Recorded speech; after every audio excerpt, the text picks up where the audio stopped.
As imagens são desoladoras. As chuvas e as inundações no Rio Grande do Sul já são classificadas pelas autoridades como a maior catástrofe climática da história do estado. Entre abril e maio de 2024, o Rio Grande do Sul recebeu um volume excepcional de chuva, causando enchentes, mortes e destruição. Enquanto o interior tenta se recuperar, Porto Alegre e região metropolitana seguem em colapso.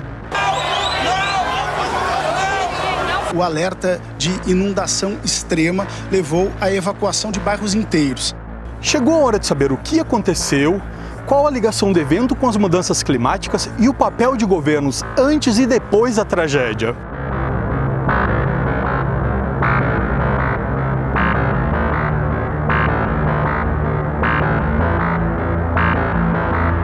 Por que tivemos um quadro tão severo de chuvas? Essencialmente porque o planeta, oceanos e atmosfera estão muito quentes. O ano de 2024 é mais quente já para o mesmo período em comparação do que 2023. Então isso força a atmosfera tropical e, no nosso caso, na América do Sul, a Amazônia, ceder muito mais umidade para o sul do Brasil. E isso foi intensificado pela onda de calor que ainda está no centro do Brasil. A onda de calor fica com o ambiente quente e seco no centro do Brasil. Entre os Andes e a onda de calor, a atmosfera transporta umidade e a presença de frente fria cria a instabilidade com as tempestades que nós vimos. Cientificamente, já tem trabalhos dos últimos dias informando que esse evento dessa magnitude é resultado mais da mudança climática do que um El Niño ou de uma variabilidade natural. As mudanças climáticas estão aí, com eventos extremos como esse que está acontecendo agora, e cuja intensidade e a frequência só tendem a aumentar. Saiu um levantamento da Confederação Nacional dos Municípios dizendo que o setor da agropecuária foi o setor mais afetado economicamente pelas cheias no sul. Era bom a gente começar a ligar os pontos, porque não especificamente esse setor no Rio Grande do Sul, mas a agropecuária é no Brasil o setor que mais emite gases de efeito estufa.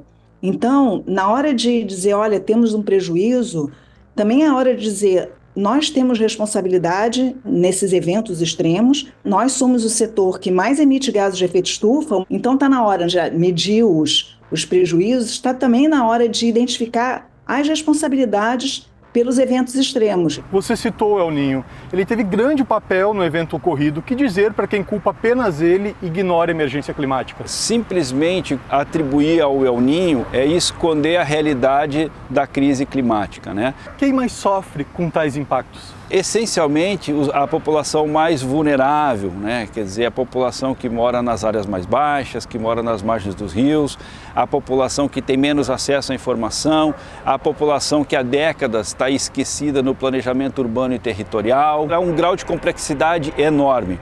Mas é importante lembrar que tanto em 2023 como em 2024, o estado do Rio Grande do Sul, o Vale do Taquari, tem gigantescos prejuízos em estradas, pontes, escolas, hospitais, bairros nobres ou não. Nesse caso, em curso em Porto Alegre, mais de 1 milhão de pessoas estão diretamente afetadas em relação a essa inundação.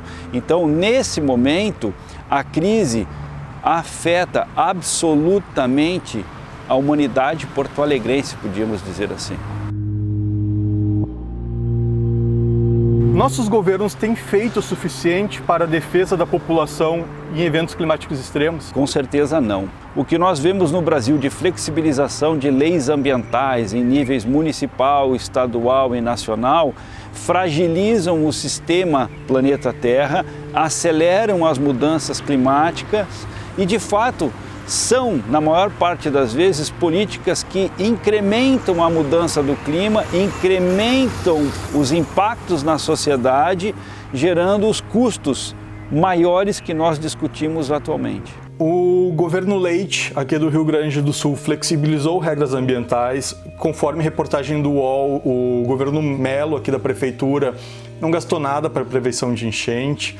O nosso Congresso, em âmbito nacional, é extremamente reacionário, tem muito lobista atuando. Nesse cenário que me parece muito pessimista, como é que a gente faz para driblar isso e conseguir levar adiante uma pauta ambiental? A gente tem visto, sim, um crescimento de políticos no Congresso, de representação da população no Congresso, de pessoas absolutamente avessas a qualquer cuidado ambiental. Então, isso aconteceu nos últimos anos e não melhorou do ano passado para cá. O desprezo com o cuidado com o clima, isso gera consequências muito graves. E eu acho que as pessoas, né, que têm voto, elas têm que ligar os pontos e ver. Eu estou elegendo um político que está desconectado disso, então a maioria dos políticos apresenta emendas, aqueles que vão render votos para eles mesmos, mas não necessariamente vão cuidar do que a população precisa. Eu acho que o cuidado na hora de votar é o primeiro passo para que os nossos representantes não produzam desastres como esse. Não deixem sem manutenção o sistema de contenção do Rio Guaíba, que poderia ter evitado uma inundação em Porto Alegre. Não invistam para desmontar a legislação ambiental dos estados. Então, eu acho que está na hora de as pessoas cuidarem do seu voto. A gente precisa lembrar que a gente tem que atribuir também uma parcela da gravidade à falta de percepção da sociedade, em modo geral, dos riscos. Às vezes as pessoas estão em áreas de alto risco e não percebem isso. Então nós estamos falhando na educação ambiental, nós estamos falhando na política pública, nós estamos falhando na comunicação, nós estamos falhando na hora que nós votamos. As pessoas ainda talvez não tenham percebido que mudança climática não é uma coisa de gente que gosta de abraçar a árvore ou gosta do mico-leão dourado. Tem a ver com o preço do arroz, tem a ver com a sua vida cotidiana, tem a ver com a água, com a energia. Quantas pessoas se preocupam com a sua pegada de carbono, o que eu posso contribuir, o que eu não posso contribuir, né? Isso é para já, então o que eu posso fazer, né? Como é que eu posso... E para começar, algo bem simples, é não espalhar desinformação, que é uma coisa que ganhou muito espaço até nesse desastre, na devastação do Rio Grande do Sul, as pessoas ainda espalhando desinformação de que não existe mudança do clima, porque interessa, né, economicamente a alguns setores dizer que isso não acontece, e porque também é difícil para o cérebro humano lidar com uma escala de risco tão grande. Então, por conforto mental, as pessoas acham melhor não acreditar que isso está acontecendo, mas está. Né? O que a gente vê no Rio Grande do Sul é prova disso.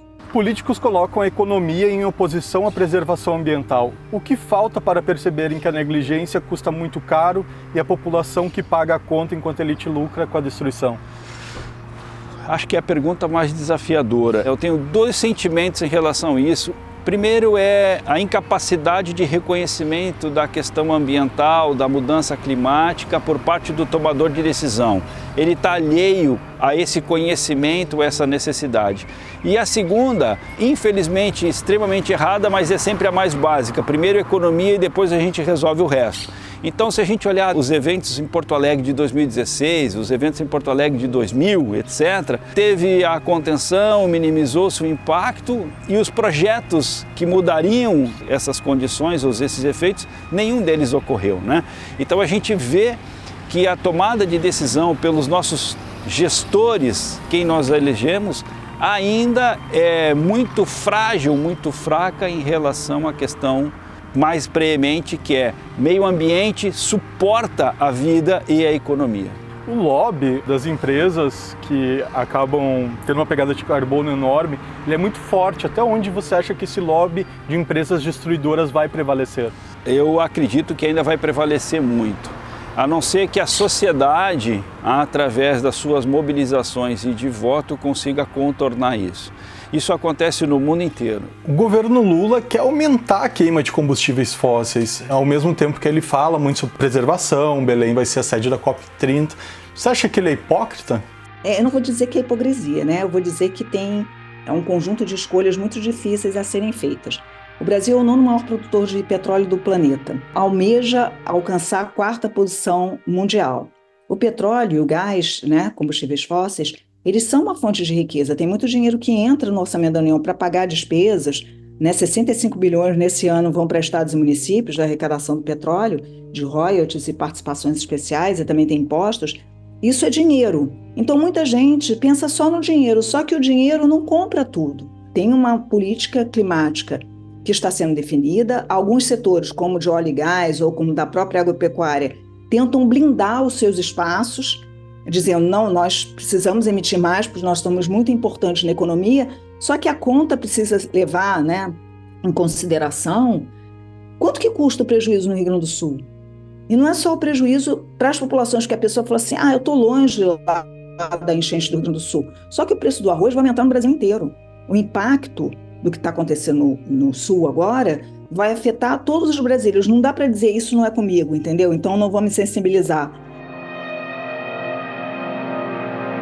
Você acha que tanta dor será o suficiente para fazer a população entender a importância de uma mudança estrutural na nossa sociedade? Acredito que sim.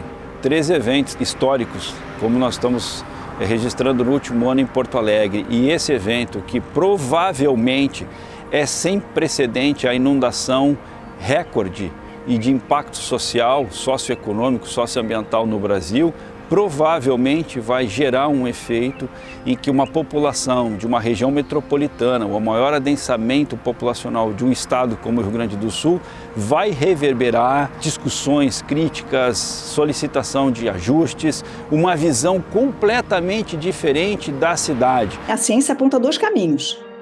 A gente tem que cortar as emissões de gases de efeito estufa, daí a responsabilidade dos setores que emitem esses gases de efeito estufa, e a gente tem que preparar, adaptar. Então as cidades têm que se tornar mais resilientes, o município tem que ter planos de adaptação, como é que ele vai lidar com novos eventos, né, ou secas, ou enchentes, ou deslizamentos.